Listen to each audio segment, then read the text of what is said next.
ਕਰਤਾਰ ਸਿੰਘ ਦੁੱਗਲ ਦੀ ਕਹਾਣੀ ਇੱਕ ਮੁਸਕਾਨ ਵੀ ਨਹੀਂ। ਇਹ ਕਹਾਣੀ ਇੱਕ ਆਜ਼ਾਦ ਦੇਸ਼ ਦੀ ਹੈ, ਜਿਸ ਦੇਸ਼ ਦੀ ਸ਼ਹਿਜ਼ਾਦੀ ਜਦੋਂ ਇੱਕ ਆਮ ਆਦਮੀ ਨਾਲ ਵਿਆਹ ਕਰਨਾ ਚਾਹੁੰਦੀ ਸੀ, ਉਸ ਦੇਸ਼ ਦੇ ਚਰਚ ਨੇ, ਉਸ ਦੇਸ਼ ਦੇ ਕਾਨੂੰਨ ਨੇ ਉਹਨੂੰ ਇਜਾਜ਼ਤ ਨਹੀਂ ਦਿੱਤੀ।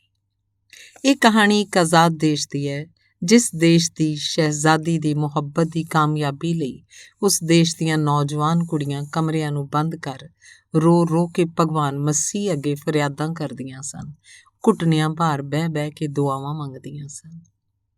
ਇਹ ਕਹਾਣੀਆਂ ਇੱਕ ਆਜ਼ਾਦ ਦੇਸ਼ ਦੀ ਹੈ, ਜਿਹਦੀ ਸ਼ਹਿਜ਼ਾਦੀ ਨੇ ਜਦੋਂ ਇੱਕ ਐਤਵਾਰ ਨੂੰ ਐਲਾਨ ਕੀਤਾ, ਮੈਂ ਆਪਣੇ ਦੇਸ਼ ਦੇ ਚਰਚ ਦਾ ਇਹਤਰਾਮ ਕਰਦੀ ਹੋਈ, ਮੈਂ ਆਪਣੇ ਦੇਸ਼ ਦੇ ਕਾਨੂੰਨ ਦਾ ਸਤਿਕਾਰ ਕਰਦੀ ਹੋਈ ਆਪਣੇ ਮਹਿਬੂਬ ਨੂੰ ਛੋੜ ਰਹੀ ਹਾਂ। ਮੈਂ ਉਸ ਨਾਲ ਵਿਆਹ ਨਹੀਂ ਕਰਾਂਗੀ, ਮੈਂ ਆਪਣੇ ਮਨ ਨੂੰ ਮਾਰ ਲਵਾਂਗੀ। ਤਾਂ ਉਸ ਦੇਸ਼ 'ਚ ਇਬਾਦਤ ਲਈ ਗਈਆਂ ਨੌਜਵਾਨ ਕੁੜੀਆਂ ਗਿਰਜਿਆਂ 'ਚ ਉੱਠ ਕੇ ਬਾਹਰ ਆ ਗਈਆਂ ਸਨ। ਉਸ ਆਜ਼ਾਦ ਦੇਸ਼ ਦੀ ਹਕੂਮਤ ਨੇ ਇੱਕ ਹੋਰ ਦੇਸ਼ ਦੇ ਆਗੂਆਂ ਨੂੰ ਆਪਣੇ ਦੇਸ਼ 'ਚ ਆਉਣ ਦਾ ਨਿਮੰਤਰਣ ਦਿੱਤਾ। ਮਹਿਮਾਨਾਂ ਨੇ ਆਉਣਾ ਸਵੀਕਾਰ ਕਰ ਲਿਆ ਤੇ ਜਿਸ ਦਿਨ ਉਹਨਾਂ ਨੇ ਆਉਣਾ ਸੀ, ਉਸ ਤਾਰੀਖ ਦਾ ਵੀ ਫੈਸਲਾ ਹੋ ਗਿਆ। ਇੱਕ ਮਹਾਨ ਦੇਸ਼ ਦੇ ਮਹਾਨ ਆਗੂਆਂ ਦੇ ਸਵਾਗਤ ਲਈ ਉਚੇਚੇ ਪ੍ਰਬੰਧ ਹੋਣ ਲੱਗ ਪਏ। ਲੱਖਾਂ ਪਾਉਂਡ ਖਰਚ ਕਰਨੇ ਮਨਜ਼ੂਰ ਕੀਤੇ ਗਏ। ਉਹਨਾਂ ਦੇ ਠਹਿਰਨ ਲਈ ਸਭ ਤੋਂ ਸੁੰਦਰ, ਸਭ ਤੋਂ ਵਧੀਆ ਹੋਟਲ ਨੂੰ ਖਾਲੀ ਕਰਵਾ ਦਿੱਤਾ ਗਿਆ। ਉਹਨਾਂ ਦੀ ਹਿਫਾਜ਼ਤ ਲਈ ਜਿੱਥੇ ਉਹਨਾਂ ਨੇ ਰਹਿਣਾ ਸੀ, ਜਿੱਥੋਂ ਉਹਨਾਂ ਨੇ ਗੁਜ਼ਰਨਾ ਸੀ, ਚੱਪੇ ਚੱਪੇ 'ਤੇ ਪੁਲਿਸ ਤੈਨਾਤ ਕਰ ਦਿੱਤੀ ਗਈ। ਬਗੀਚਿਆਂ ਵਿੱਚ ਫੁੱਲਾਂ ਨੂੰ ਤੋੜਨਾ ਬੰਦ ਕਰ ਦਿੱਤਾ ਗਿਆ। ਕਲੀਆਂ ਨੂੰ ਲੋਕੀ ਸਾਂਭ ਰੱਖਣ ਲੱਗ ਪਏ ਆਪਣੇ ਮਹਿਮਾਨਾਂ ਦੇ ਸਤਿਕਾਰ ਲਈ। ਉਸ ਆਜ਼ਾਦ ਦੇਸ਼ ਦੀਆਂ ਨੌਜਵਾਨ ਕੁੜੀਆਂ ਨੇ ਵੰਨ ਸੁਵੰਨੇ ਕੱਪੜੇ ਸਵਾਉਣੇ ਸ਼ੁਰੂ ਕਰ ਦਿੱਤੇ। ਉਹਨਾਂ ਦੇ ਦੇਸ਼ ਵਿੱਚ ਮਹਿਮਾਨ ਆ ਰਹੇ ਸਨ। ਉਸ ਆਜ਼ਾਦ ਦੇਸ਼ ਦੀਆਂ ਔਰਤਾਂ ਨੇ ਵਾਲਾਂ ਨੂੰ ਮੁੜ ਬਣਵਾਉਣਾ ਸ਼ੁਰੂ ਕਰ ਦਿੱਤਾ। ਉਹਨਾਂ ਦੇ ਦੇਸ਼ 'ਚ ਮਹਿਮਾਨ ਆ ਰਹੇ ਸਨ। ਉਸ ਆਜ਼ਾਦ ਦੇਸ਼ ਦੇ ਘਰ ਹਸੂੰ ਗਲੀਆਂ ਅਣਮੈਲੀਆਂ ਸੜਕਾਂ ਸਾਫ਼ ਰਹਿੰਦੀਆਂ। ਉਹਨਾਂ ਦੇ ਦੇਸ਼ 'ਚ ਮਹਿਮਾਨ ਆ ਰਹੇ ਸਨ। ਉਸ ਆਜ਼ਾਦ ਦੇਸ਼ ਦੇ ਬੱਚਿਆਂ ਨੇ ਮਹਿਮਾਨਾਂ ਦੀ ਬੋਲੀ ਵਿੱਚ ਇੱਕ ਦੂਜੇ ਨੂੰ ਸੰਬੋਧਨ ਕਰਨਾ ਸ਼ੁਰੂ ਕਰ ਦਿੱਤਾ। ਉਸ ਆਜ਼ਾਦ ਦੇਸ਼ ਦੇ ਨੌਜਵਾਨਾਂ ਨੇ ਮਹਿਮਾਨਾਂ ਵਰਗੀਆਂ ਪੁਸ਼ਾਕਾਂ ਪਾਉਣੀਆਂ ਸ਼ੁਰੂ ਕਰ ਦਿੱਤੀਆਂ। ਉਸ ਆਜ਼ਾਦ ਦੇਸ਼ ਦੇ ਬੁੱਢਿਆਂ ਨੇ ਮਹਿਮਾਨਾਂ ਦੇ ਦੇਸ਼ ਦੀਆਂ ਪੁਰਾਣੀਆਂ ਕਹਾਣੀਆਂ ਨੂੰ ਯਾਦ ਕਰਨਾ ਸ਼ੁਰੂ ਕਰ ਦਿੱਤਾ। ਥਾਂ 'ਤੇ ਮਹਿਮਾਨਾਂ ਦੇ ਦੇਸ਼ ਦੇ ਗੀਤ ਗਾਏ ਜਾਣ ਲੱਗੇ। ਮਹਿਮਾਨਾਂ ਦੇ ਦੇਸ਼ ਦੀ ਬਾਬਤ ਛਪੀਆਂ ਕਿਤਾਬਾਂ ਹੱਥੋਂ ਹੱਥ ਵਿਕਣ ਲੱਗੀਆਂ। ਮਹਿਮਾਨਾਂ ਦੇ ਦੇਸ਼ ਦੇ ਰੇਡੀਓ ਨੂੰ ਸੁਣਨ ਲਈ ਲੋਕੀ ਕਿੰਨਾ ਚਿਰ ਉਡੀਕਦੇ ਰਹਿੰਦੇ। ਉਹਨਾਂ ਦਿਨਾਂ 'ਚ ਉਸ ਆਜ਼ਾਦ ਦੇਸ਼ ਵਿੱਚ ਜਿਹੜੇ ਬੱਚੇ ਪੈਦਾ ਹੋਏ, ਉਹਨਾਂ ਦੇ ਨਾਂ ਅਕਸਰ ਮਹਿਮਾਨਾਂ ਦੇ ਨਾਵਾਂ 'ਤੇ ਰੱਖੇ ਗਏ। ਉਹਨਾਂ ਦਿਨਾਂ 'ਚ ਉਸ ਆਜ਼ਾਦ ਦੇਸ਼ ਦੇ ਹੋਟਲਾਂ 'ਚ ਮਠਿਆਈਆਂ ਦੀਆਂ ਦੁਕਾਨਾਂ 'ਤੇ ਲੋਕਾਂ ਨੇ ਮਹਿਮਾਨਾਂ ਦੇ ਦੇਸ਼ ਦੇ ਖਾਣੇ ਸ਼ੁਰੂ ਕਰ ਦਿੱਤੇ। ਉਹਨਾਂ ਦੇ ਦੇਸ਼ ਦੀਆਂ ਮਠਿਆਈਆਂ ਵਿਕਣੀਆਂ ਸ਼ੁਰੂ ਹੋ ਗਈਆਂ। ਉਹਨਾਂ ਦਿਨਾਂ 'ਚ ਉਸ ਆਜ਼ਾਦ ਦੇਸ਼ ਦੇ ਚੱਪੇ 'ਤੇ ਉਹੀ ਰੰਗ ਵਿਖਾਈ ਦਿੰਦਾ, ਜਿਹੜਾ ਰੰਗ ਮਹਿਮਾਨਾਂ ਨੂੰ ਪ੍ਰਿਯ ਸੀ। ਉਸ ਆਜ਼ਾਦ ਦੇਸ਼ ਦੇ ਸਾਜ਼ੀਆਂ ਨੇ ਉਹਨਾਂ ਦਿਨਾਂ 'ਚ ਮਹਿਮਾਨਾਂ ਦੇ ਦੇਸ਼ ਦਾ ਕੌਮੀ ਤਰਾਨਾ ਵਜਾਉਣਾ ਸਿੱਖਿਆ। ਉਸ ਆਜ਼ਾਦ ਦੇਸ਼ ਦੇ ਕਰਮਚਾਰੀਆਂ ਨੇ ਉਹਨਾਂ ਦਿਨਾਂ 'ਚ ਹਜ਼ਾਰਾਂ ਦੀ ਗਿਣਤੀ 'ਚ ਮਹਿਮਾਨਾਂ ਦੇ ਕੌਮੀ ਝੰਡੇ ਮੰਗਵਾ ਕੇ ਉਹਨਾਂ ਰਾਹਾਂ 'ਤੇ ਲਟਕਾਏ ਜਿਨ੍ਹਾਂ ਤੋਂ ਉਹਨਾਂ ਨੇ ਗੁਜ਼ਰਨਾ ਸੀ। ਉਸ ਆਜ਼ਾਦ ਦੇਸ਼ ਦੇ ਵਾਸੀਆਂ ਨੇ ਲੱਖਾਂ ਦੀ ਗਿਣਤੀ 'ਚ ਮਹਿਮਾਨਾਂ ਦੇ ਕੌਮੀ ਝੰਡੇ ਬਣਾ ਕੇ ਆਪਣੇ ਘਰਾਂ 'ਤੇ ਲਹਿਰਾਏ, ਦੁਕਾਨਾਂ 'ਤੇ ਫਹਿਰਾਏ, ਬੱਚਿਆਂ ਦੇ ਹੱਥਾਂ 'ਚ ਦੇ ਕੇ ਉਹਨਾਂ ਨੂੰ ਸਵਾਗਤ 'ਚ ਹਿਲਾਉਣ ਦਾ ਵੱਲ ਸਿਖਾਇਆ। ਇਹ ਸਭ ਕੁਝ ਵੇਖ ਕੇ ਉਸ ਆਜ਼ਾਦ ਦੇਸ਼ ਦੀ ਸਰਕਾਰ ਨੂੰ ਫਿਕਰ ਹੋਣ ਲੱਗਾ। ਉਹਨਾਂ ਨੇ ਤੇ ਮਹਿਮਾਨਾਂ ਨੂੰ ਰਸਮੀ ਤੌਰ 'ਤੇ ਬੁਲਾਇਆ ਸੀ, ਰਸਮੀ ਤੌਰ 'ਤੇ ਉਹਨਾਂ ਦਾ ਸਵਾਗਤ, ਰਸਮੀ ਤੌਰ 'ਤੇ ਉਹਨਾਂ ਨਾਲ ਗੱਲਬਾਤ, ਰਸਮੀ ਤੌਰ 'ਤੇ ਉਹਨਾਂ ਨੂੰ ਚੰਗਾ ਕਹਿ ਕੇ ਵਾਪਸ ਤੋਰ ਦੇਣਾ। ਤੇ ਲੋਕੀ ਤੇ ਸੱਚਮੁੱਚ ਆਪਣਾ ਦਿਲ ਵਿਛਾ ਰਹੇ ਸਨ, ਆਪਣੀਆਂ ਅੱਖੀਆਂ ਵਿਛਾ ਰਹੇ ਸਨ ਮਹਿਮਾਨਾਂ ਦੇ ਰਾਹਾਂ 'ਤੇ। ਇਹ ਲੋਕ ਵੀ ਕਿੰਨੇ ਅਜੀਬ ਹੁੰਦੇ ਆ। ਤੇ ਫਿਰ ਉਸ ਆਜ਼ਾਦ ਦੇਸ਼ ਦੇ ਸਿਆਣੇ ਗਲੀ ਫਿਰ ਕੇ ਕਹਿਣ ਲੱਗੇ, ਬਾਜ਼ਾਰਾਂ 'ਚ ਖੜੋ ਕੇ ਸਮਝਾਉਣ ਲੱਗੇ, ਜਦੋਂ ਮਹਿਮਾਨ ਆਉਣ, ਲੰਮੀਆਂ ਬਾਹਾਂ ਉਲਾਰ ਕੇ ਉਹਨਾਂ ਦਾ ਸਵਾਗਤ ਨਾ ਕੀਤਾ ਜਾਏ, ਉੱਚਾ ਬੋਲ ਕੇ ਉਹਨਾਂ ਨੂੰ ਜੀ ਆਇਆਂ ਨਾ ਕਿਹਾ ਜਾਏ। ਬੱਚੇ ਆਪਣੇ ਸਕੂਲਾਂ 'ਚ ਜਾਣ, ਔਰਤਾਂ ਆਪਣੇ ਆਰ ਲੱਗੀਆਂ ਰਹਿਣ, ਮਰਦ ਆਪਣੇ ਕੰਮਾਂ ਨੂੰ ਨਾ ਛੋੜਨ। ਸੜਕਾਂ 'ਤੇ ਖਲੋਣ ਦੀ ਲੋੜ ਨਹੀਂ, ਗੈਲਰੀਆਂ 'ਚ ਝੁਰਮਟ ਪਾਉਣ ਦੀ ਜ਼ਰੂਰਤ ਨਹੀਂ, ਛੱਜਿਆਂ 'ਚ ਖਿੜਕੀਆਂ 'ਚ ਉਡੀਕਣਾ ਚੰਗਾ ਨਹੀਂ ਲੱਗਦਾ। ਔਰਤਾਂ ਮਹਿਮਾਨਾਂ ਵੱਲ ਅੱਖਾਂ 'ਚ ਅੱਖਾਂ ਪਾ ਕੇ ਨਾ ਵੇਖਣ, ਬੱਚੇ ਮਹਿਮਾਨਾਂ ਵੱਲ ਵੇਖ ਕੇ ਮੁਸਕਰਾਉਣ ਨਾ, ਮਰਦ ਮਹਿਮਾਨਾਂ ਦੇ ਵਧੇ ਹੱਥ ਵੇਖ ਕੇ ਉਹਨਾਂ ਨਾਲ ਹੱਥ ਮਿਲਾਉਣਾ ਨਾ ਸ਼ੁਰੂ ਕਰ ਦੇਣ। ਮਹਿਮਾਨ ਆਉਣ ਤਾਂ ਗੱਡੀਆਂ ਉਂਝ ਦੀਆਂ ਉਂਝ ਚੱਲਦੀਆਂ ਰਹਿਣ, ਬੱਸਾਂ ਦੀਆਂ ਸਵਾਰੀਆਂ ਉਤਰਦੀਆਂ ਰਹਿਣ, ਚੜ੍ਹਦੀਆਂ ਰਹਿਣ। ਦੁਕਾਨਾਂ 'ਚ ਲੈਣ ਦੇਣ ਬੰਦ ਨਹੀਂ ਹੋ ਜਾਣਾ ਚਾਹੀਦਾ। ਬੈਂਡ ਸਰਕਾਰ ਵਜਾਏਗੀ, ਝੰਡੀਆਂ ਸਰਕਾਰ ਲੁਆਏਗੀ, ਫੁੱਲਾਂ ਦੇ ਗੁਲਦਸਤੇ ਸਰਕਾਰ ਭੇਂਟ ਕਰੇਗੀ। ਲੋਕਾਂ ਨੂੰ ਇਹ ਸਭ ਕੁਝ ਨਹੀਂ ਕਰਨਾ ਚਾਹੀਦਾ। ਤੇ ਇਹ ਖਬਰਾਂ ਦੁਨੀਆ ਭਰ ਦੇ ਅਖਬਾਰਾਂ 'ਚ ਛਪ ਗਈਆਂ ਕਿ ਇੱਕ ਆਜ਼ਾਦ ਦੇਸ਼ ਕਿਸ ਤਰ੍ਹਾਂ ਆਪਣੇ ਲੋਕਾਂ ਨੂੰ ਆਪਣੇ ਘਰ ਆਪ ਸੱਦੇ ਮਹਿਮਾਨਾਂ ਦਾ ਸਵਾਗਤ ਕਰਨ ਲਈ ਤਿਆਰ ਕਰ ਰਿਹਾ ਸੀ। ਪਰ ਤਾਂ ਵੀ ਮਹਿਮਾਨ ਆ ਰਹੇ ਸਨ। ਉਹਨਾਂ ਨੇ ਆਪਣਾ ਇਰਾਦਾ ਨਹੀਂ ਬਦਲਿਆ। ਤੇ ਫਿਰ ਉਹ ਦਿਨ ਆ ਗਿਆ ਜਿਸ ਦਿਨ ਮਹਿਮਾਨਾਂ ਨੇ ਇਸ ਆਜ਼ਾਦ ਦੇਸ਼ ਦੀ ਧਰਤੀ 'ਤੇ ਕਦਮ ਰੱਖਣਾ ਸੀ। ਉਸ ਦਿਨ ਸਵੇਰੇ ਇਸ ਕਹਾਣੀ ਦੀ ਨਾਇਕਾ ਦਾ ਖਾਵੰਦ ਬੜਾ ਪਰੇਸ਼ਾਨ ਸੀ, ਉਲਝਿਆ ਸੀ, ਖੋਇਆ ਸੀ। ਕਿੰਨਾ ਚਿਰ ਬਾਹਰ ਗੈਲਰੀ 'ਚ ਟਹਿਲਦਾ ਰਹਿੰਦਾ। ਜਿੰਨਾ ਚਿਰ ਉਹਦੀ ਤ੍ਰੀਮਤ ਅੰਦਰ ਨਾਸ਼ਤਾ ਤਿਆਰ ਕਰਦੀ ਰਹੀ, ਉਹ ਬਾਹਰ ਸੋਚਾਂ 'ਚ ਡੁੱਬਿਆ ਰਿਹਾ। ਉਹਨੂੰ ਕੁਝ ਸਮਝ ਨਹੀਂ ਸੀ ਆ ਰਹੀ। ਨਾਸ਼ਤੇ ਲਈ ਮੇਜ਼ 'ਤੇ ਬੈਠੇ ਜਿਵੇਂ ਕਿਵੇਂ ਉਹਨੇ ਗੱਲ ਛੇੜੀ। ਅੱਜ ਸਾਡੇ ਬੜੀ ਰੌਣਕ ਰਹੇਗੀ। ਸੜਕ ਕੰਢੇ ਘਰ ਦਾ ਇੱਕੋ ਹੀ ਫਾਇਦਾ ਹੈ। ਜਦੋਂ ਕਦੀ ਕੋਈ ਜਲੂਸ ਨਿਕਲੇ, ਘਰ ਬੈਠੇ ਸਭ ਕੁਝ ਬੰਦਾ ਵੇਖ ਲੈਂਦਾ। ਮੇਰੀਆਂ ਕਈ ਸਹੇਲੀਆਂ ਆ ਰਹੀਆਂ ਨੇ ਅੱਜ ਦਾ ਜਲੂਸ ਵੇਖਣ ਲਈ। ਆਂਢੀ ਗੁਆਂਢੀ ਆ ਰਹੇ ਨੇ ਤੇ ਪਤਾ ਨਹੀਂ ਵਕਤ ਹੋਰ ਕੌਣ ਆ ਜਾਏਗਾ। ਕਈ ਵਾਰ ਰਾਹ ਗੁਜ਼ਰੂ ਵੀ ਇੱਕ ਨਜ਼ਰ ਘਰ ਵੱਲ ਵੇਖ ਉੱਥੇ ਆ ਖੜੋ ਜਾਂਦੇ ਨੇ। ਨਾਲੇ ਅੱਜ ਦਾ ਜਲੂਸ, ਪਤਾ ਨਹੀਂ ਉਹਦੀ ਤ੍ਰੀਮਤ ਹੋਰ ਕਿੰਨਾ ਚਿਰ ਬੋਲਦੀ ਜਾਂਦੀ ਜੇ ਕਦੀ ਉਹਨੂੰ ਉਹ ਸਾਰੀ ਗੱਲ ਨਾ ਦੱਸਦਾ। ਉਹ ਗੱਲ ਜਿਹੜੀ ਉਹਨੂੰ ਕਿੰਨੇ ਚਿਰ ਤੋਂ ਪਰੇਸ਼ਾਨ ਕਰ ਰਹੀ ਸੀ। ਪਰ ਉਹਦੀ ਤ੍ਰੀਮਤ ਨੇ ਕਾਹਲੀ ਪੈ ਕੇ ਬਹਿਸ ਕਰਨ ਦੀ ਕੋਸ਼ਿਸ਼ ਕੀਤੀ। ਇਸ ਵਿੱਚ ਬਹਿਸ ਦੀ ਗੱਲ ਹੀ ਕੋਈ ਨਹੀਂ। ਇੱਕ ਆਜ਼ਾਦ ਦੇਸ਼ ਦੀ ਸਰਕਾਰ ਆਪਣੇ ਦੇਸ਼ ਵਿੱਚ ਮਹਿਮਾਨਾਂ ਨੂੰ ਨਿਮੰਤਰਿਤ ਕਰਦੀ ਹੈ ਤੇ ਇਹ ਫੈਸਲਾ ਕਰਦੀ ਹੈ ਕਿ ਉਹਨਾਂ ਦੇ ਸਵਾਗਤ ਵਿੱਚ ਇੱਕ ਸੰਜਮ ਹੋਣਾ ਚਾਹੀਦਾ ਹੈ। ਪਰ ਮਹਿਮਾਨ ਨਾਲ ਸੰਜਮ ਕੀ? ਉਹਨੂੰ ਇਹ ਗੱਲ ਸਮਝ ਨਹੀਂ ਸੀ ਆ ਰਹੀ। ਉਹਨੇ ਖਾਵੰਦ ਨੂੰ ਸਮਝਾਇਆ, ਸੰਜਮ ਤੋਂ ਸਰਕਾਰ ਦਾ ਮਤਲਬ ਕੀ ਸੀ? ਮਸਲਨ ਇਹ ਫੈਸਲਾ ਹੋਇਆ ਸੀ ਕਿ ਇਹ ਮਹਿਮਾਨ ਜਦੋਂ ਮਲਕਾਂ ਨੂੰ ਮਿਲਣ ਮਹਿਲਾਂ ਵਿੱਚ ਜਾਣ ਤਾਂ ਉੱਥੇ ਉਹਨਾਂ ਦੀ ਕੋਈ ਤਸਵੀਰ ਛਾਪਣ ਦੀ ਇਜਾਜ਼ਤ ਨਾ ਦਿੱਤੀ ਜਾਏ। ਮਲਕਾਂ ਨੂੰ ਮਿਲ ਰਹੇ ਸ਼ਹਿਜ਼ਾਦਿਆਂ ਨਾਲ ਹੱਸ ਰਹੇ, ਖੇਡ ਰਹੇ, ਉਹਨਾਂ ਨੂੰ ਸੁਗਾਤਾਂ ਪੇਸ਼ ਕਰ ਰਹੇ, ਇਸ ਸਭ ਕੁਝ ਦੀ ਕੋਈ ਫਿਲਮ ਨਹੀਂ ਬਣਾਈ ਜਾਏਗੀ। ਇਹੋ ਜਿਹੇ ਅਵਸਰਾਂ ਦੀਆਂ ਤਸਵੀਰਾਂ ਵੇਖ ਕੇ ਲੋਕੀ ਉਂਝ ਹੀ ਭਮੱਤਰੇ ਰਹਿੰਦੇ ਨੇ।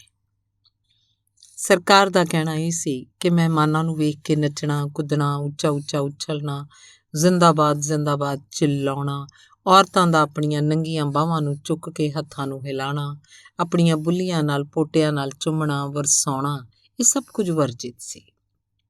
ਕੋਈ ਬੱਚਾ ਆਪਣੇ ਕੋਲੋਂ ਗੁਜ਼ਰ ਰਹੇ ਮਹਿਮਾਨਾਂ ਵੱਲ ਬਾਂਹ ਨਹੀਂ ਚੁੱਕੇਗਾ ਤਾਂ ਜੋ ਉਹਨੂੰ ਉਹ ਗੋਦੀ 'ਚ ਲੈ ਲੈਣ। ਕੋਈ ਔਰਤ ਮਹਿਮਾਨਾਂ ਵੱਲ ਮੁਸਕਰਾ ਕੇ ਨਹੀਂ ਤੱਕ ਸਕੇਗੀ। ਕੋਈ ਪੁਰਸ਼ ਮਹਿਮਾਨਾਂ ਵੱਲ ਇਸ ਤਰ੍ਹਾਂ ਨਹੀਂ ਵੇਖੇਗਾ ਜਿਵੇਂ ਉਹਨਾਂ ਦੇ ਆਉਣ 'ਤੇ ਉਹਨੂੰ ਬਹੁਤ ਖੁਸ਼ੀ ਹੋ ਰਹੀ। ਤੇ ਸਰਕਾਰੀ ਮੁਲਾਜ਼ਮ ਦੀ ਤ੍ਰੀਮਤ ਇਹ ਸੁਣ ਕੇ ਅਸਚਰਜ ਹੁੰਦੀ ਰਹੀ। ਇੱਕ ਸਰਕਾਰੀ ਮੁਲਾਜ਼ਮ ਦੀ ਘਰਵਾਲੀ ਜੇ ਸਰਕਾਰ ਦੇ ਆਦੇਸ਼ਾਂ ਦੀ ਪਾਲਣਾ ਨਹੀਂ ਕਰੇਗੀ ਤਾਂ ਹੋਰ ਕੌਣ ਕਰੇਗਾ? ਤੇ ਸਰਕਾਰੀ ਮੁਲਾਜ਼ਮ ਜਾਂ ਉਹਦੀ ਤ੍ਰੀਮਤ ਜੇ ਸਰਕਾਰ ਦੇ ਹੁਕਮ ਦੀ ਉਲੰਘਣਾ ਕਰਨਗੇ ਤਾਂ ਸਰਕਾਰ ਕੋਲ ਹੱਕ ਸੀ ਕਿ ਉਹਨਾਂ ਦੇ ਹੋਣ ਵਾਲੇ ਬੱਚੇ ਲਈ ਸਭ ਆਰਾਮ ਖੋਹ ਲਵੇ, ਸਰਕਾਰੀ ਮੁਲਾਜ਼ਮ ਨੂੰ ਸਰਕਾਰੀ ਨੌਕਰੀ ਤੋਂ ਹਟਾ ਦੇਵੇ। ਤੇ ਫਿਰ ਉਹਦਾ ਖਾਵੰਦ ਆਪਣੇ ਦਫ਼ਤਰ ਕੰਮ 'ਤੇ ਤੁਰ ਗਿਆ, ਜਿਵੇਂ ਹਰ ਰੋਜ਼ ਆਪਣੇ ਸਮੇਂ 'ਤੇ ਉਹ ਜਾਂਦਾ ਸੀ। ਤੇ ਪਿੱਛੇ ਕੱਲ ਮੁਕੱਲੀ ਆਪਣੇ ਕਮਰੇ 'ਚ ਤ੍ਰੀਮਤ ਕਿੰਨਾ ਚਿਰ ਸੋਚਾਂ 'ਚ ਗੜੂੰਦ ਬੈਠੀ ਰਹੀ। ਆਖਰ ਸਿਪ ਵਿੱਚ ਲੁਕੇ ਮੋਤੀ ਨੇ ਫੈਸਲਾ ਕੀਤਾ ਕਿ ਲਹਿਰ ਕੀ ਕਰੇਗੀ, ਕਿਵੇਂ ਕਰੇਗੀ। ਕਿੰਨੀਆਂ ਖਾਹਿਸ਼ਾਂ ਨੇ ਇਨਸਾਨ ਦੀਆਂ ਜਿਹੜੀਆਂ ਪੂਰੀਆਂ ਹੋ ਜਾਂਦੀਆਂ ਨੇ। ਜ਼ਿੰਦਗੀ ਦੇ ਕਿੰਨੇ ਪੜਾਅ ਨੇ ਜਿਨ੍ਹਾਂ ਤੋਂ ਔਰਤਾਂ ਕੰਨ ਵਲੇਟ ਕੇ ਨਹੀਂ ਨਿਕਲ ਜਾਂਦੀਆਂ। ਤੇ ਉਹਦੇ ਵਿੱਚ ਦੀ ਮਾਂ ਨੇ ਫੈਸਲਾ ਕਰ ਲਿਆ, ਉਂਝ ਹੀ ਕਰੇਗੀ ਜਿਵੇਂ ਉਹਨਾਂ ਦੀ ਸਰਕਾਰ ਦੀ ਮਰਜ਼ੀ ਸੀ। ਉਹਦੇ ਖਾਵੰਦ ਨੂੰ ਹਰ ਹਫ਼ਤੇ ਤਨਖਾਹ ਦੇਣ ਵਾਲੀ ਸਰਕਾਰ ਜਿਵੇਂ ਕਹਿੰਦੀ ਸੀ ਉਵੇਂ ਹੀ ਕਰੇਗੀ। ਅਜੇ ਉਹਦਾ ਖਾਵੰਦ ਗਿਆ ਹੀ ਸੀ, ਅਜੇ ਮੇਜ਼ ਦੇ ਭਾਂਡੇ ਵੀ ਉਹ ਨਹੀਂ ਸੀ ਸਾਂਭ ਸਕੀ ਕਿ ਤਮਾਸ਼ਬੀਨਾਂ ਨੇ ਆਉਣਾ ਸ਼ੁਰੂ ਕਰ ਦਿੱਤਾ। ਜਿਹੜਾ ਆਉਂਦਾ ਉਹਨੂੰ ਆਵਾਜ਼ ਦੇ ਕੇ ਇੱਕ ਦੋ ਉਸ ਨਾਲ ਗੱਲਾਂ ਕਰ ਬਾਹਰ ਗੈਲਰੀ 'ਚ ਬੈਠ ਜਾਂਦਾ, ਖਲੋ ਜਾਂਦਾ। ਸਾਹਮਣੇ ਘਰਾਂ ਦੀਆਂ ਗੈਲਰੀਆਂ ਭਰ ਰਹੀਆਂ ਸਨ, ਛੱਜੇ ਭਰ ਰਹੇ ਸਨ। ਖਿੜਕੀਆਂ 'ਚ, ਦਰਵਾਜ਼ਿਆਂ 'ਚ ਲੋਕੀ ਆਪਣੀਆਂ ਥਾਵਾਂ ਮੱਲ ਰਹੇ ਸਨ। ਇੱਕ ਇੱਕ ਕਰਕੇ ਉਹਦੀਆਂ ਸਭ ਸਹੇਲੀਆਂ ਆ ਗਈਆਂ ਸਨ, ਆਂਢੀ ਗੁਆਂਢੀ ਆ ਗਏ ਸਨ ਤੇ ਬਾਹਰ ਉਹ ਇਹਨਾਂ ਦੇ ਤਿਲ ਧਰਨ ਦੀ ਥਾਂ ਨਹੀਂ ਬਾਕੀ ਬਚੀ ਸੀ। ਲੋਕੀ ਦਰਖਤਾਂ ਤੇ ਚੜ੍ਹ ਗਏ ਸਨ, ਬੰਦੇ ਤੇ ਬੰਦਾ ਖਲੋ ਗਿਆ ਸੀ। ਪਰ ਉਹ ਅੰਦਰ ਆਪਣੇ ਘਰ ਦੇ ਆਹਰ ਲੱਗੀ ਰਹੀ। ਉਹ ਨਹੀਂ ਬਾਹਰ ਨਿਕਲੀ। ਉਹਦੀਆਂ ਸਹੇਲੀਆਂ ਮੁੜ-ਮੁੜ ਉਹਨੂੰ ਆਵਾਜ਼ਾਂ ਦਿੰਦੀਆਂ, ਮੁੜ-ਮੁੜ ਉਹਨੂੰ ਸੱਦਣ ਆਉਂਦੀਆਂ, ਪਰ ਉਹ ਕੋਈ ਨਾ ਕੋਈ ਬਹਾਨਾ ਕਰਕੇ ਟਾਲਦੀ ਗਈ। ਬਾਹਰ ਸੜਕ ਦੇ ਦੋਵੇਂ ਪਾਸੇ ਟੁੱਟ ਕੇ ਆ ਪਏ ਇਹ ਲੋਕ ਕਿੰਨਾ ਸ਼ੋਰ ਕਰ ਰਹੇ ਸਨ। ਇੱਕ ਤਾੜੀ ਵਜਾਉਂਦਾ, ਸਭ ਪਾਸੇ ਤਾੜੀਆਂ ਵੱਜਣੀਆਂ ਸ਼ੁਰੂ ਹੋ ਜਾਂਦੀਆਂ ਤੇ ਸਮੁੰਦਰ ਦੀ ਲਹਿਰ ਵਾਂਗ ਵੱਜਦੀਆਂ ਕਿਤੇ ਨਾ ਕਿਤੇ ਪੁੱਜ ਜਾਂਦੀਆਂ। ਸੜਕ ਦੇ ਇੱਕ ਪਾਸੇ ਸ਼ੋਰ ਹੁੰਦਾ, ਦੂਜੇ ਪਾਸੇ ਵਾਲੇ ਵੀ ਹੱਸਣਾ ਸ਼ੁਰੂ ਕਰ ਦਿੰਦੇ। ਸੜਕ ਤੋਂ ਗੁਜ਼ਰ ਰਹੀ ਹਰ ਸਵਾਰੀ ਨਾਲ ਠੱਠਾ ਕੀਤਾ ਜਾਂਦਾ। ਦੂਰੋਂ ਆਉਂਦੀ ਹਰ ਮੋਟਰ ਤੇ ਲੋਕਾਂ ਦੀ ਆਸ ਲੱਗ ਜਾਂਦੀ, ਸ਼ਾਇਦ ਮਹਿਮਾਨ ਆ ਰਹੇ ਸਨ। ਬਾਹਰ ਕਿੰਨੀ ਰੌਣਕ ਸੀ ਤੇ ਉਹ ਅੰਦਰ ਘਰ ਦੇ ਖਲਜਗਨ 'ਚ ਰੁੱਝੀ ਹੋਈ ਸੀ। ਆਖਰ ਸਾਰੇ ਉਹਦੇ ਕੰਮ ਖਤਮ ਹੋ ਗਏ। ਘਰ ਦੇ ਸਾਰੇ ਕੰਮ ਖਤਮ ਹੋ ਗਏ ਸਨ ਤੇ ਉਹਨੂੰ ਸਮਝ ਨਹੀਂ ਆ ਰਹੀ ਸੀ ਕਿ ਹੁਣ ਉਹ ਕੀ ਕਰੇ। ਕਮਰੇ ਦੀ ਖਿੜਕੀ 'ਚ ਖਲੋ ਕੇ ਉਹ ਬਾਹਰ ਗੈਲਰੀ 'ਚ ਲੋਕਾਂ ਦੀਆਂ ਭੀੜਾਂ ਵੇਖਦੀ ਸੋਚਣ ਲੱਗੀ, ਜੇ ਉਹਨਾਂ ਸਭ 'ਚ ਇੱਕ ਇਹ ਵੀ ਜਾ ਖਲੋਵੇ ਤਾਂ ਆਜ਼ਾਦ ਦੇਸ਼ ਦੀ ਸਰਕਾਰ ਨੂੰ ਕੀ ਫਰਕ ਪੈਣ ਲੱਗਾ ਸੀ। ਤੇ ਇਸ ਵਾਰ ਜਦੋਂ ਉਹਦੀ ਸਹੇਲੀ ਉਹਨੂੰ ਸੱਦਣ ਆਈ, ਉਹਦੇ ਨਾਲ ਉਹ ਬਾਹਰ ਜਾ ਖਲੋਤੀ ਜਿਵੇਂ ਕਈ ਹੋਰ ਲੋਕ ਖਲੋਤੇ ਬੈਠੇ ਸਨ। ਮਹਿਮਾਨਾਂ ਦੀਆਂ ਮੋਟਰਾਂ ਅਜੇ ਤੀਕ ਨਹੀਂ ਗੁਜ਼ਰੀਆਂ ਸਨ। ਇੰਨੇ ਚਿਰ ਤੋਂ ਉਡੀਕਦੇ ਉਹਨਾਂ ਵਿੱਚ ਕੋਈ ਥੱਕਿਆ ਨਹੀਂ ਸੀ, ਕੋਈ ਹਾਰਿਆ ਨਹੀਂ ਸੀ। ਲੋਕੀ ਹੱਸ ਰਹੇ ਸਨ, ਖੇਡ ਰਹੇ ਸਨ। ਦੂਰੋਂ ਆਉਂਦੀ ਹਰ ਮੋਟਰ ਨੂੰ ਮਹਿਮਾਨਾਂ ਦੀ ਮੋਟਰ ਕਹਿ ਕੇ ਇੱਕ ਦੂਜੇ ਨੂੰ ਝੁਕਾ ਰਹੇ ਸਨ। ਉਹ ਸੋਚਦੀ ਇਹਨਾਂ ਵਿੱਚ ਤੇ ਅਜਿਹਾ ਕੋਈ ਨਹੀਂ ਸੀ ਜਿਹੜਾ ਮਹਿਮਾਨਾਂ ਨੂੰ ਚਾਹੁੰਦਾ ਨਾ ਹੋਵੇ। ਉਹਦੇ ਖਾਵੰਦ ਨੇ ਉਹਨੂੰ ਦੱਸਿਆ ਸੀ ਕਿ ਕਈ ਇਹਨਾਂ ਮਹਿਮਾਨਾਂ ਦੇ ਵਿਰੁੱਧ ਪ੍ਰਦਰਸ਼ਨ ਕਰਨਾ ਚਾਹੁੰਦੇ ਸਨ ਤੇ ਆਜ਼ਾਦ ਸਰਕਾਰ ਨੇ ਉਹਨਾਂ ਦੀ ਇਸ ਆਜ਼ਾਦੀ 'ਚ ਦਖਲ ਦੇਣਾ ਮੁਨਾਸਬ ਨਹੀਂ ਸੀ ਸਮਝਿਆ। ਸੜਕ ਦੇ ਦੋਹੀਂ ਪਾਸੇ ਮਾਖਿਓਂ ਦੀਆਂ ਮੱਖੀਆਂ ਵਾਂਗ ਗੈਲਰੀਆਂ ਦੇ ਛੱਜਿਆਂ ਨੂੰ ਚਿਮਟੇ ਇਹਨਾਂ ਲੋਕਾਂ ਵਿੱਚ ਤੇ ਉਹਨੂੰ ਕੋਈ ਨਜ਼ਰ ਨਹੀਂ ਆ ਰਿਹਾ ਸੀ ਜਿਹੜਾ ਸਵਾਗਤ ਲਈ ਨਾ ਆਇਆ ਹੋਵੇ, ਜਿਹੜਾ ਚਾਵਾਂ ਨਾਲ ਮੁਹੱਬਤ ਨਾਲ ਡੁੱਲ ਨਾ ਪੈਂਦਾ ਹੋਵੇ। ਲੋਕਾਂ ਦੀਆਂ ਅੱਖਾਂ ਤੋਂ ਪਤਾ ਲੱਗ ਸਕਦਾ ਸੀ ਜਿਹੜੇ ਭਾਵ ਉਹਨਾਂ ਦੇ ਅੰਦਰ ਮਚਲ ਰਹੇ ਸਨ। ਲੋਕਾਂ ਦੀਆਂ ਬਾਹਾਂ ਦੀ ਹਰ ਹਰਕਤ ਤੋਂ ਪਤਾ ਲੱਗ ਸਕਦਾ ਸੀ ਕਿਹੋ ਜਿਹੇ ਦਿਲ ਲੈ ਕੇ ਉਡੀਕ ਰਹੇ ਸਨ। ਪਿਛਲੀ ਜੰਗ ਅਸੀਂ ਕਦੀ ਨਾ ਜਿੱਤ ਸਕਦੇ ਜੇ ਇਹ ਲੋਕ ਸਾਡੇ ਸਾਥੀ ਨਾ ਹੁੰਦੇ, ਕੋਈ ਕਹਿ ਰਿਹਾ ਸੀ।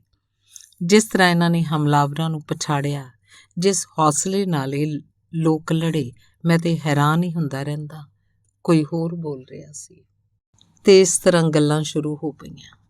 ਹੈਰਾਨ ਕਰ ਦੇਣ ਵਾਲੀ ਉੱਨਤੀ ਇਸ ਸਾਰੀ ਦੀ ਸਾਰੀ ਕੌਮ ਨੇ ਕੀਤੀ ਹੈ। ਕਹਿੰਦੇ ਨੇ ਇਹਨਾਂ ਦੇ ਦੇਸ਼ 'ਚ ਕੋਈ ਭੁੱਖਾ ਨੰਗਾ ਨਹੀਂ, ਕੋਈ ਬੇਕਾਰ ਨਹੀਂ। ਸਭ ਤੋਂ ਪਹਿਲੇ ਐਟਮ ਬੰਬ ਇਹਨਾਂ ਨੇ ਬਣਾਇਆ। ਸਭ ਤੋਂ ਪਹਿਲੇ ਕੀ ਤੇ ਪਿੱਛੋਂ ਕੀ, ਐਟਮ ਬੰਬ ਬਣਾ ਲੈਣਾ ਹੀ ਬੜੀ ਬਹਾਦਰੀ ਹੈ। ਤੇ ਐਟਮ ਬੰਬ ਤੋਂ ਜ਼ਿਆਦਾ ਮੁਸ਼ਕਿਲ ਹੁੰਦਾ ਹੈ ਇੱਕ ਕੌਮ 'ਚ ਐਟਮ ਵਰਗੀ ਸ਼ਕਤੀ ਭਰ ਦੇਣਾ। ਇਹ ਲੋਕ ਅਮਨ ਚਾਹੁੰਦੇ ਹਨ। ਜਿਨ੍ਹਾਂ ਦੇ ਦੇਸ਼ ਦੀਆਂ ਗਲੀਆਂ 'ਚ ਲੜਾਈ ਲੜੀ ਗਈ ਹੋਵੇ, ਜਿਸ ਦੇਸ਼ ਦਾ ਕੋਈ ਟੱਬਰ ਅਜਿਹਾ ਨਹੀਂ ਜਿਸ ਦਾ ਕੋਈ ਨਾ ਕੋਈ ਬੰਦਾ ਲੜਾਈ 'ਚ ਕੰਮ ਨਾ ਆਇਆ ਹੋਵੇ, ਅਮਨ ਦੀ ਕਦਰ ਉਸੇ ਹੀ ਦੇਸ਼ ਨੂੰ ਆਉਂਦੀ ਹੈ। ਮੈਂ ਤੇ ਕਹਿਣਾ, ਭਾਵੇਂ ਚੰਗੇ ਹਨ ਭਾਵੇਂ ਬੁਰੇ ਹਨ, ਸਾਡੇ ਤੇ ਮਹਿਮਾਨ ਹਨ। ਮਹਿਮਾਨ ਕਦੀ ਮਾੜਾ ਨਹੀਂ ਹੁੰਦਾ। ਤੇ ਸਾਹਮਣੇ ਦਿਸਹਾਦੇ ਤੇ ਮਹਿਮਾਨ ਆ ਰਹੇ ਸਨ। ਸੜਕ ਤੇ ਸੀਟੀਆਂ ਵੱਜਣੀਆਂ ਸ਼ੁਰੂ ਹੋ ਗਈਆਂ। ਸੱਚਮੁੱਚ ਉਹ ਆ ਰਹੇ ਸਨ। ਅੱਗੇ ਲਾਲ ਵਰਦੀਆਂ ਵਾਲੇ ਮੋਟਰਸਾਈਕਲ ਸਵਾਰ ਤੇ ਪਿੱਛੇ ਉਹੀ ਮੋਟਰਾਂ ਦੀ ਇੱਕ ਕਤਾਰ। ਜ਼ਿੰਦਾਬਾਦ ਜ਼ਿੰਦਾਬਾਦ ਦੇ ਨਾਅਰਿਆਂ ਨਾਲ ਅਸਮਾਨ ਗੂੰਜ ਰਿਹਾ ਸੀ। ਹਰ ਕੋਈ ਉੱਠ ਖਲੋਤਾ ਸੀ। ਖਲੋਤੇ ਹੋਏ ਨੱਚਣ ਲੱਗ ਪਏ ਸਨ। ਕਿੰਨੀਆਂ ਬਾਹਾਂ ਉੱਤੇ ਉੱਠ ਰਹੀਆਂ ਸਨ। ਲਾਲ ਝੰਡੇ, ਗੋਰੀਆਂ ਨੰਗੀਆਂ ਬਾਹਾਂ ਤੇ ਫੁੱਲ। ਉਹਨੂੰ ਹੁਣ ਹੋਰ ਕੁਛ ਨਹੀਂ ਵਿਖਾਈ ਦੇ ਰਿਹਾ ਸੀ।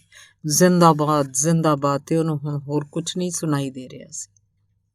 ਆਜ਼ਾਦ ਦੇਸ਼ ਦੀ ਸਰਕਾਰ ਦੀ ਕੀ ਮਰਜ਼ੀ ਸੀ ਤੇ ਆਜ਼ਾਦ ਦੇਸ਼ ਦੇ ਲੋਕ ਇਹ ਕੀ ਕਰ ਰਹੇ ਸਨ। ਉਹਨੂੰ ਖਿਆਲ ਆਇਆ ਤੇ ਉਹ ਯੱਖ ਠੰਡੀ ਹੋ ਗਈ। ਪਰ ਮਹਿਮਾਨ ਤੇ ਸਾਹਮਣੇ ਆ ਚੁੱਕੇ ਸਨ। ਬਿਲਕੁਲ ਹੇਠ ਉਹਨਾਂ ਦੇ ਘਰ ਦੇ ਕੋਲ, ਉਹਨਾਂ ਦੇ ਘਰ ਦੇ ਗੇਟ ਕੋਲ ਮਹਿਮਾਨ ਸਨ। ਇੱਕ ਮਹਾਨ ਦੇਸ਼ ਦੇ ਦੋ ਮਹਾਨ ਨੇਤਾ। ਉਹਦੇ ਕੋਲ ਖਲੋਤੀਆਂ ਉਹਦੀਆਂ ਸਹੇਲੀਆਂ ਇੱਕਦਮ ਖਿੜ ਗਈਆਂ। ਉਹਨਾਂ ਦੇ ਵਾਲਾਂ 'ਚ ਰੌਣਕ ਆ ਗਈ। ਉਹਨਾਂ ਦੀਆਂ ਅੱਖੀਆਂ 'ਚ ਸਤਿਕਾਰ ਝਾਕਣ ਲੱਗ ਪਿਆ।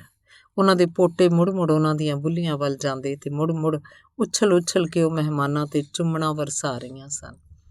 ਤੇ ਮਹਿਮਾਨ ਉਹਨਾਂ ਵੱਲ ਵੇਖ ਰਹੇ ਸਨ, ਖੁਸ਼, ਬਹੁਤ ਖੁਸ਼, ਹੱਥ ਹਿਲਾ ਰਹੇ ਸਨ। ਰੋਮ ਰੋਮ ਉਹਨਾਂ ਦਾ ਕ੍ਰਿਤਗਤਾ 'ਚ ਪੁਲਕਤ ਸੀ। ਹੁਣ ਤੇ ਮਹਿਮਾਨ ਇਹਦੇ ਵੱਲ ਵੇਖ ਰਹੇ ਸਨ ਤੇ ਇੱਕਦਮ ਉਹ ਗੁਲਾਬ ਦੀ ਤਰ੍ਹਾਂ ਖਿੜ ਗਈ। ਜ਼ਿੰਦਾਬਾਦ ਉਹਦੀਆਂ ਬੁੱਲੀਆਂ ਤੇ ਆਇਆ ਤੇ ਉਹਦੀ ਬਾਂਹ ਸਵਾਗਤ 'ਚ ਉੱਠੀ। ਉਹਦੀਆਂ ਅੱਖੀਆਂ ਖੁਸ਼ੀ 'ਚ ਚਮਕੀਆਂ, ਉਹਦੀਆਂ ਜ਼ੁਲਫਾਂ ਨਸ਼ੇ 'ਚ ਹਿੱਲੀਆਂ, ਉਹਦੀਆਂ ਬੁੱਲੀਆਂ ਤੇ ਇੱਕ ਮੁਸਕਾਨ ਖੇਡਣ ਲੱਗ ਪਈ ਤੇ ਕੋਈ 2 ਗਜ਼ ਦੂਰ ਖਲੋਤੇ ਕਿਸੇ ਆਦਮੀ ਦਾ ਕੈਮਰਾ ਉਸ ਵੱਲ ਮੁੜਿਆ ਤੇ ਕਲਿੱਕ ਦੀ ਆਵਾਜ਼ ਆਈ। ਕੈਮਰੇ ਦੀ ਕਲਿੱਕ ਦੀ ਆਵਾਜ਼ ਉਹਨੂੰ ਇੰਜ ਮਹਿਸੂਸ ਹੋਈ ਜਿਵੇਂ ਕਿਸੇ ਛੁਰੀ ਦੀ ਆਵਾਜ਼ ਹੁੰਦੀ ਹੈ, ਅਚਨਚੇਤ, ਜੋ ਕਿਸੇ ਮਾਸੂਮ ਦੀ ਛਾਤੀ 'ਚ ਖੋਭ ਦਿੱਤੀ ਜਾਏ। ਧੰਨਵਾਦ।